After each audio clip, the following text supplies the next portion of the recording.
a really good copy, or what makes a copy really good? You're in the business of making money.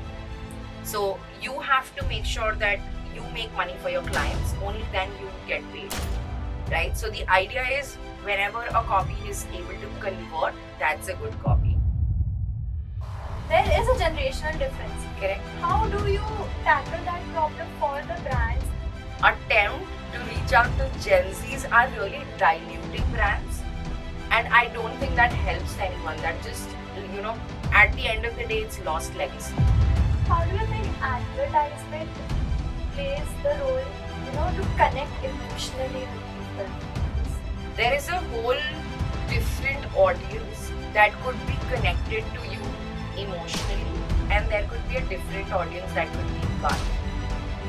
Nowadays, every week trends are changing.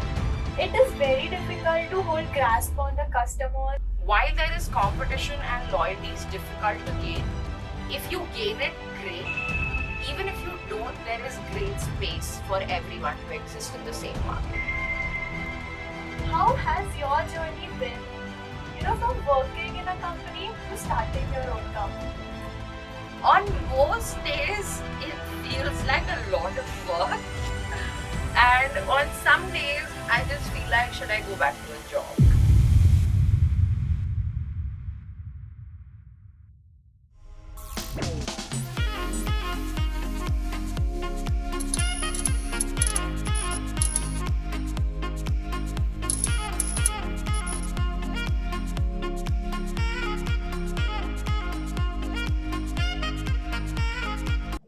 Hello and welcome to the Fireside Chat. I am Anya Chauhan, your host for the day from Department of Media and Communication at MIT-WPU University. And today we have a very special guest with us, someone who has built her identity in the field of advertising and branding. She builds brands that stick, stories that sell, and communities that thrive. From fashion to tech, she has helped brand reach and stand out with her creative strategies and creatives. The founder of Red in the White, the voice behind Mad Woman, and also a mentor to hundreds of creatives. I welcome Miss Pranita Bajoria Thank you so to much. the show. Hello, ma'am. Hello. Firstly, we are very much excited to have you here on the show. Thank you so much. I want to know, on your side, how do you feel being here in MIT? I love your campus. I love how much opportunity all of you have. I was just speaking to your teachers yesterday, and I was just telling them that I don't know what I would not give to be in college right now with the kind of exposure that I would get would be humongous. So I think you guys are very, very lucky, and I love being at MIT. I mean, I love the campus. So it's so lovely to hear that from you, ma'am. All right. So to start with, I'd love to hear about your journey, like how you went into advertising and branding. In your journey, was there a moment in your life where you felt like this was the turning point, or this is what I was supposed to do? Something like that. Yes, it absolutely happened. So in my 11th and 12th, before that, I was a scholar student, like first bencher kind of a student, right? In 11th and 12th, I started debating. And I started going for inter-school debates, then state level debates, then national level debates. And someone told me that there is a course like mass media that exists out in like Bombay and Delhi. What I'm talking about is like 10 years old. Yeah. So even though there isn't a lot of, we keep saying that there isn't a lot of exposure in terms of media right now, it was even lesser at that point. I was scrolling through your profile. I saw your agency. I saw its name, Red in the White. And I'm very curious. I was very curious since yesterday to ask you this question. What is the vision and what is the idea you had behind Red in the White? Okay, so 3 colors make up red, blue, and green. They together come and make the white light, right? So basically, we're saying red is 1/3 of white, and we're saying white is the client's business, and my business, which is advertising and branding, is 1/3 of the client. So basically, whatever they do, we're a third partner in that business. So that's why Red in the White. And like it got you curious in the beginning, when we just launched the agency, it also got a lot of clients curious. So a lot of our potential clients, it's very difficult in the beginning to break ice with them, right? Because it's a very awkward sort of a situation where there's a lot of tension. This broke the ice, and then it became like an introduction thing for us where everyone would be like, why red in the white? And then we would explain this, and then the conversation would just flow more naturally, and then we would get clients very easily after that. That's so much of thought process behind it. I mean, such a great idea to start a conversation. Yes, and I'll tell you one more thing about it. So my father was like, why do you want to keep like an English name of this? Because he's a traditional businessman. So one day, now of course he does not understand the entire brand naming, brand, all of that, right? But he's a Marwadi, so he understands money. So I told him that if I name my agency, whatever, Bajoria Advertising or Pranita Advertising, I can't be charging clients for naming their brands. So I have to keep a name that means something so that, I can break that conversation, and then people would be willing to give me naming projects as well. Such a creative thought behind it, ma'am. All right, so we will head further towards advertising and branding. So for someone who is very much new to this field, how will you explain the difference between both? As both are a little different from each other, but people club them together. Correct. Most of the time. So how will you do that? So I think branding is the beginning of a brand. So in the brand building stage, whether it's about naming or logo or colors or typography, it basically, branding experts are nothing but doing nothing but giving personality to a brand, right? It's the job of the advertising people to take that personality forward. So it's their job to be like, how will this brand show up on social media? How will this brand show up on hoardings? How will this brand show up on print media? If tomorrow we were making a film about it, how would this brand show up? Or if in a movie, if we're giving like an ad about this product, then how will this brand show up? So I think branding precedes advertising. But yeah, now, like having worked in the industry, I think I can very confidently say that they're very interconnected. When it comes to like people who are branding experts also need to think of advertising, and people who are in advertising also need to think from a branding lens. True. Well, I agree to that fact that when you work in advertising and branding, you get to know that everything is interconnected here. Well, you are a copywriter. Yes. And we know that because we have attended the workshop. But I want to ask for you, what is a really, really good copy? Or what makes a copy really good? I think I'll give you a very dhanda answer to this. Anything that converts. So I always tell copywriters, like I train a lot of copywriters, I speak to a lot of copywriters. So I always tell them that you're not in the business of passion. You're in the business of making money. So you have to make sure that you make money for your clients, only then you get paid, right? So the idea is whenever a copy is able to convert, that's a good copy. Now, what makes it convert? There is a lot of art and science behind it. So, for example, something that makes people want to, create that feeling of FOMO. That could be one thing. Another thing could be someone that you showed in the ad, I can really relate to this character and I feel like this is me. That could sell someone. A discount could sell someone. So there is no saying what exactly converts, but whatever converts is good copy, according to me. Okay. Can you give any example from older or any recent copies that we are seeing, advertisements that we are seeing? Any example that you think has turned out to be amazing in terms of advertising? So I think the sofa ad by Fevicol. I think agree to that that. was the insight there was so good. Where it's all about, because in India that is what happens. That is how families are. That a chair does, or a sofa or a piece of furniture does become synonymous to heirloom. This is what our family is all about, or this represents our family. I think it was a great insight. I'll tell you about another campaign, which is a branding campaign that this brand did. I think if I'm not wrong, this was in Germany. So there is this brand called Price Penny Packs. Okay. Now what they basically did was, in Germany, inflation was rising, because of which the product price was increasing.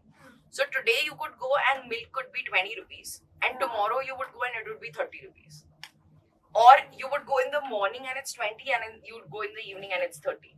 So imagine if you were a consumer in this landscape, how distressed would you be? Because you don't, like, how would you budget? You know, how do you, because we have our expenses cut out according to budgets that we set, right? But in this situation, you can't budget. So there was a lot of, anxiety in customers. There was a lot of disdain in customers in terms of like, I don't know, I don't trust brands and all of that. This brand comes in. What they do is, so imagine if the packet is this big. On the whole packet, the only thing that's written is the price. So now imagine for a company to do this, it's a very bold step. So there is Because no there is nothing. If it's a red color packaging with yellow or with blue or with white, it's only written like $79. That's it, or like 79 cents. And imagine how much commitment a company would have to do, because they could also incur losses in this time, right? Because they don't know what the price of products or raw material is going to be tomorrow. But they committed to this and they solved a real world problem that the customer had. I think when branding and advertising does that, that's when it creates the most impact, and that's the only like time when I call it a good ad. Well, I agree to that. The Fevicol ad, as you mentioned, I would never skip that. Even if today it comes on my phone screen before any YouTube video, I could never skip that because it's just so good. It just hits the heart from here. So advertisements just create that kind of impact. Absolutely. But what do you think in this generation? It is not just only Gen Zs, but there is even another generation that are the consumer base for companies.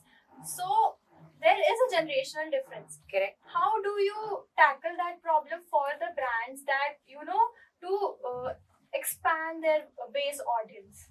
So it really depends on where a brand is coming from. So for example, if a brand like Titan wanted to go into the Gen Z market, then they would have to come up with different kind of designs. The designs would have to be a lot more younger, a lot more unique. They are used to doing basic styles. They're used to doing minimal styles for millennials. But now they would have to do like more younger patterns, more vibrant colors for Gen Z. So the first question to ask is, are you ready to do that? Because that also dilutes the brand image, right? So one option that brands get is you do that right away.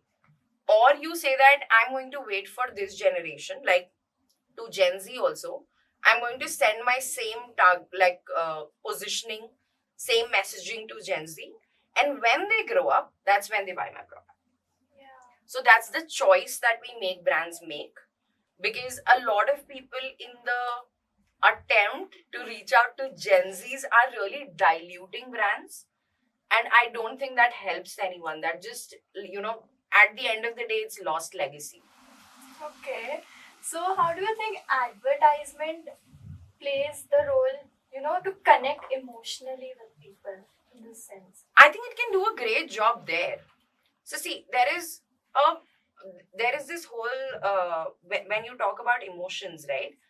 There is a whole different audience that could be connected to you emotionally, and there could be a different audience that could be buying. So, for example, in advertising, everyone loves Zomato, right? Then why do people use Swiggy? We still use Swiggy because and these are reports that Zomato and Swiggy themselves put out, where customers today, there are customers who would place an order on Zomato. So basically put everything in the cart. Then they would do the exact same thing on Swiggy, match the price, like compare the price, and then go to the one that's cheaper. If emotional selling actually did all the job, then why is this happening? Because everyone loves Zomato as a brand. So why do you and I even have Swiggy on our phones? Emotional aspect also comes. There is an emotional aspect, but there's also a rational aspect to this, right? So I think there is a place for emotional selling. But I do think that that place right now at least is reserved for brands that already have a recall. Yeah. Brands first need to make a recall in a, like, be present from a distribution angle, from like a pricing angle, from an ads angle, everywhere. And that's when they can experiment more with emotional selling. Fevicol is able to do that right now because if you have to put two pieces of wood together, other than Fevicol has a monopoly in the market when it comes to distribution also. So it goes beyond advertising. A lot of it also goes there. So I think brands need to understand both of these spaces and then make a call on if they want to sell emotionally or first they just want to sell. Well, finance also comes Yeah. into play. Yeah. That is one of the reasons that we have different apps to compare the price. Exactly. Even on Amazon, Flipkart, we see it everywhere. Correct. To buy the product. Nowadays, every week trends are changing. It is very difficult to hold grasp on the customers, and even the screen time, attention span, it is getting lesser day by day. So how do you help creators or brands to create content that is giving a larger impact and making customers loyal to them? So I think it's all in repetition. So the idea that, for example, if I am a marketing creator, how do I differentiate myself from other marketing creators? I'm bold and honest. If I want that to be my whole thing, right, then I will have to show that through multiple videos over and over and over again. The problem that we see with brands is they'll say, but this we've already said, this we've already done. And we're like that, it does not work like that. Any piece of content that you make does not reach 100% of your audience. So you have to be repetitive in terms of whether it's your offer or it's your positioning or it's your personality. But you have to approach it in fresh ways every time so it doesn't feel like there isn't a content fatigue that's happening. But at the same time, people also, it can register in their head. Like, for example, if let's say, I collect 20 people here in this room right now, okay? And I ask all 20 people to say one thing to you, which is different, right? And then I ask you to walk out of the room. You're not going to remember all the 20 things. You're probably not going to remember more than 2 things. The same thing is happening with a customer when they're opening Instagram. They're seeing ads after ads after ads. If the brand does not repeat, if the brand does not reach out to me again and tell me the same thing again in a different way, then I'm not going to remember it. So I think that is what it's the whole value lies in repetition. So the whole idea is reach out to them again and repeat the offer or repeat whatever the communication is to them in a fresh way. But I believe nowadays we see ads, suppose for skincare products.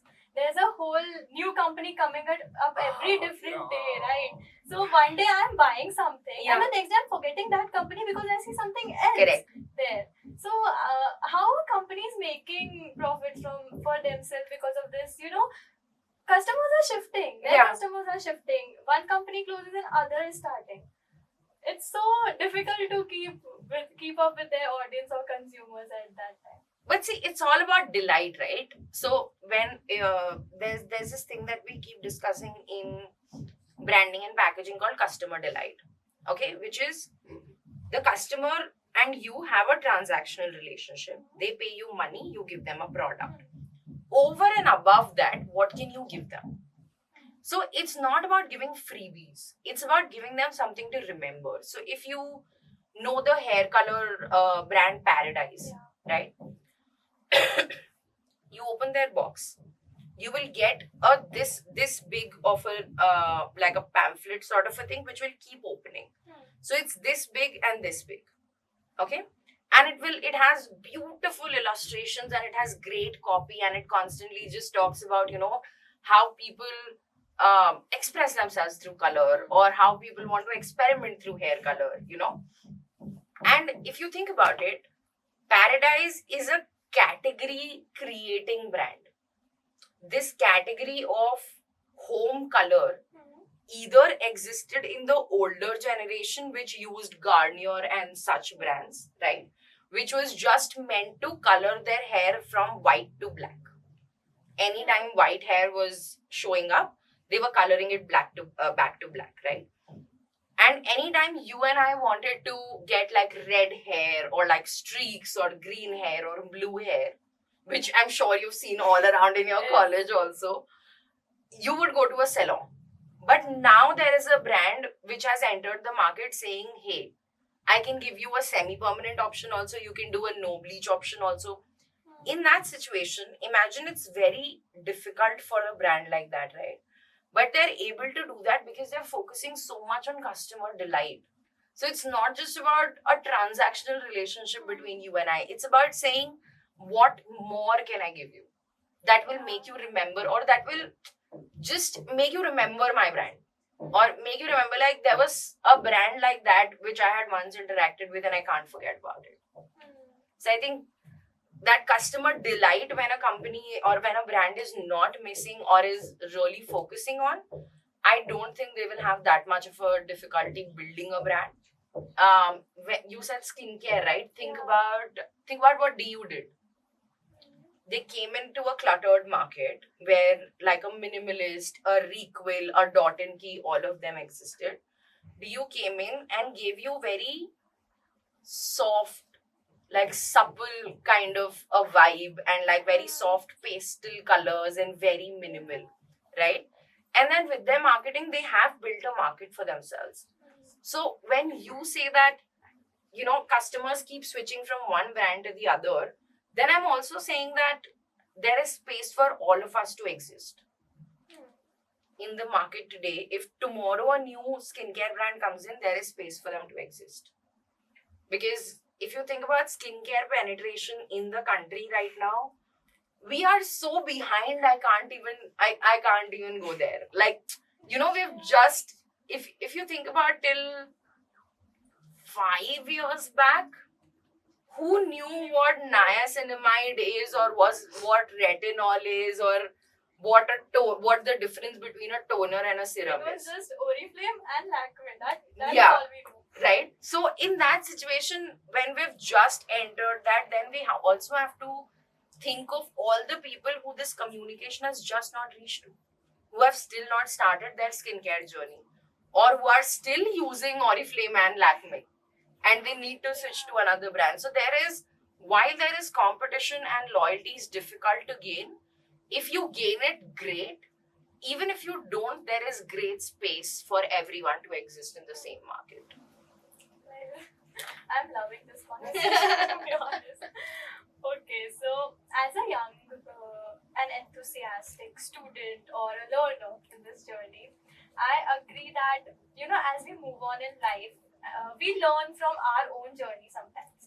But if I have a person like you sitting in front of me, I will want to ask this question: that what were your mistakes that you think you did and you learned from it, and that shaped your journey in a much better way now? Even from working in a company to entrepreneurship, everything. Okay, so I think the first set of mistakes was that I made was, so I'll just make you picture the entire thing, right? I'm in college. Yeah. All the other kids are just going to college. They go back and hang at some place and then go home, right? I go to college and then I go back to my internship. And then at around 8:30 in the evening, I go back home, right? So every time there was a very different conversation that was happening in college versus the office. In the office, it was all about advertising. What is this brand doing? What has that brand done? What are the, we were discussing campaigns and people who were behind those campaigns and brands and stuff. When I went to my first job, I think I went with this idea of, I know stuff, right? Which was very wrong. I like, compared to what they knew, I didn't know anything. I think that is something but the good thing was that I realized it very quickly that this is wrong. So I immediately became like I don't know anything. Teach me whatever it is. I don't know. Teach me this, teach me that. So I was that, and I've always been the youngest kid in whichever agency I've gone to. So they've always treated me as a kid, and I took advantage of it like anything. By which I mean that I would go and sit with graphic designers and be like, what software are you using? Why are you using this? Why are you using that? Or why did you put this color, not this font? So I've just bugged them with questions and just be like, and you get this when you're young, you get this thing of it's okay, she's young, she's cute. So you can just bug people all you want and they would not be offended, or they would not be angry at you. So I took a lot of advantage of that. So I went and asked everyone about like, why are you making this website? What platform are you making this website on? Like, they were teaching me things as basic as domain kharidna padta hai. And then when you make a website, you host it on that domain, and there is a different hosting service. So they were teaching me all of those things. I think that was one of the first mistakes that I made, which I'm very glad that I learned. I figured quickly that this is not working out, because that gave me a lot of advantage. I think another one would be thinking that I can't learn from someone younger than me. Which as someone in the industry now, like I was telling you guys in class yesterday, that I'm greedy for insights. I've come here to, so that I can speak to you guys, which is why I was constantly asking you, why are brands not able to reach out to you? What is happening? What is a brand you like? What is a brand you don't like? Because the idea of coming here is not to just give you what I have, but also take from you what I should be taking out, right?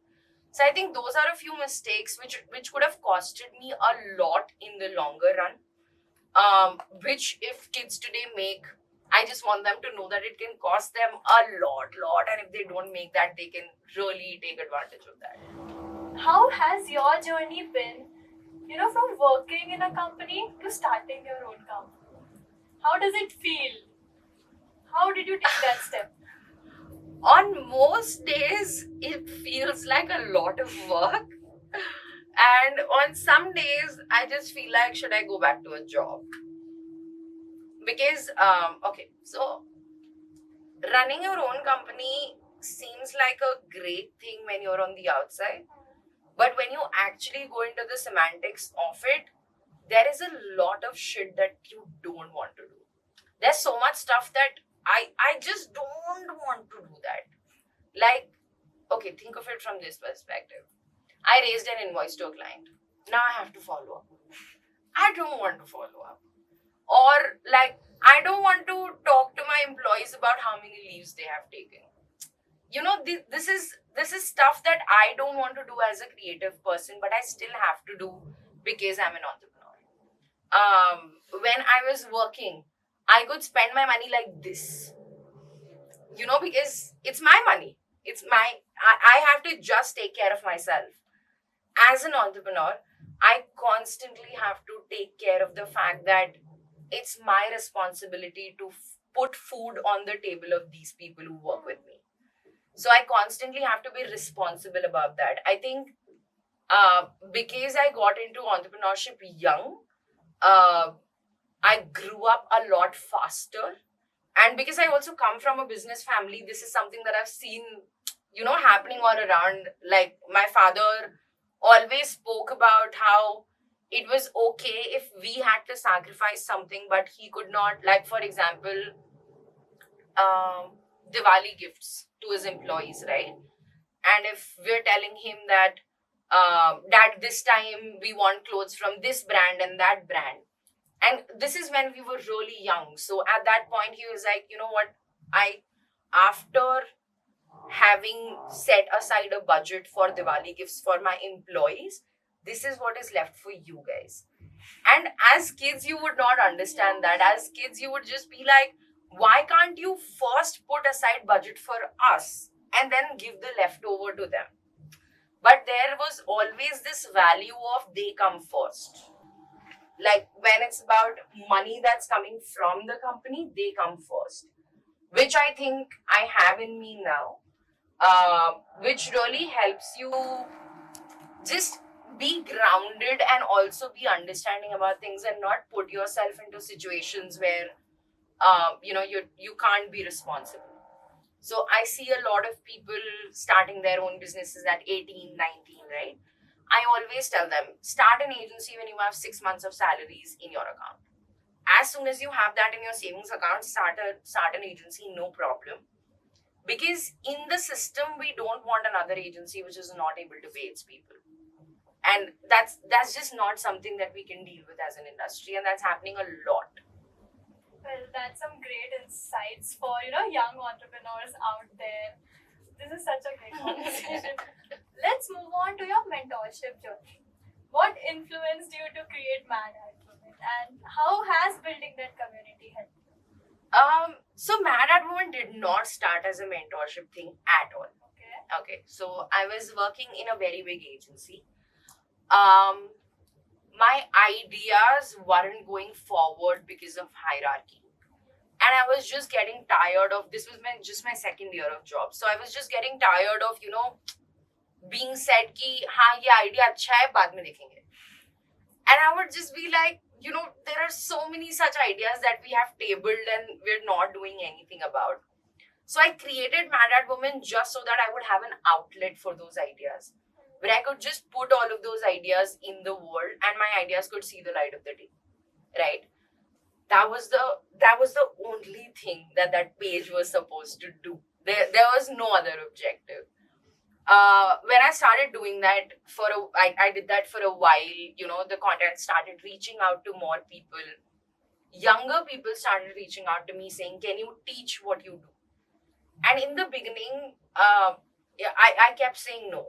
I think for about a year and a half, I just said, I can't teach. I don't know how to teach you this. And after that, I basically just, became more conscious about what is my process of thinking. How do I come up with an idea? I started documenting that more, and that's how the mentorship thing began. It was not supposed to start. Had those people not pushed me that, we want to learn, I would have never started this. And then, of course, once the, one workshop, I took one workshop, then I took another one, then I took up another one. So we went from like $499 to $1199 to like $2199 to then $1599. Like, we kept going up and up.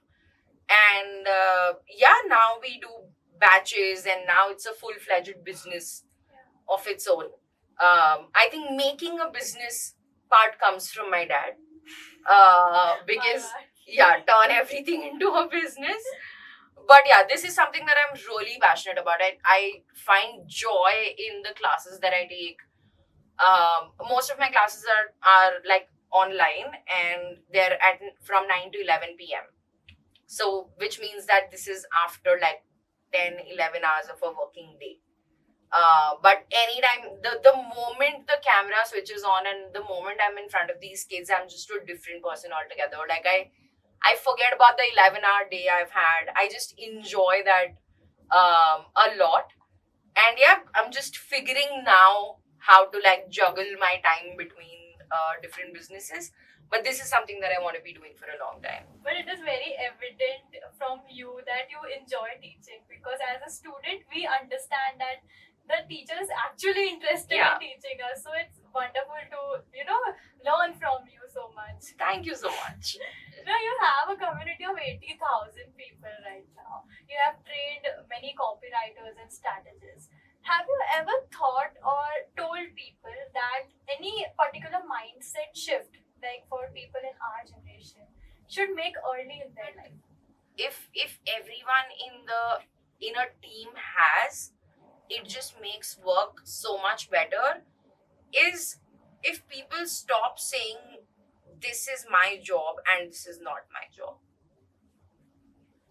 If you stop differentiating between the two, and if you start going beyond what is your job, it will just make the entire team's job so much easier, and the output that you will get, I cannot tell you how much, how much opportunity is there in that for that output to be great or like a masterpiece. If everyone just stops thinking of it as this part is my job and that part is someone else's job, and everyone just tries to think of the final output, as something that they collectively want to achieve. That's what a lot of people in our generation do, because I see every day, even in class, this is not my subject, I'll not stay interested in it. And our faculties constantly tell us that no, you are here to learn Yeah. everything that you can. So, well, thank you for that. As we head towards the end of this conversation, I would want you to give one more advice, I guess. To you? No, to everyone. As Okay. like for students of media and communications, any advice that you want to give? I think right now you have everything, which is a great advantage and a very big disadvantage. Okay, a great advantage because any kind of information that you want is available to you at a chat's, like is a chat away.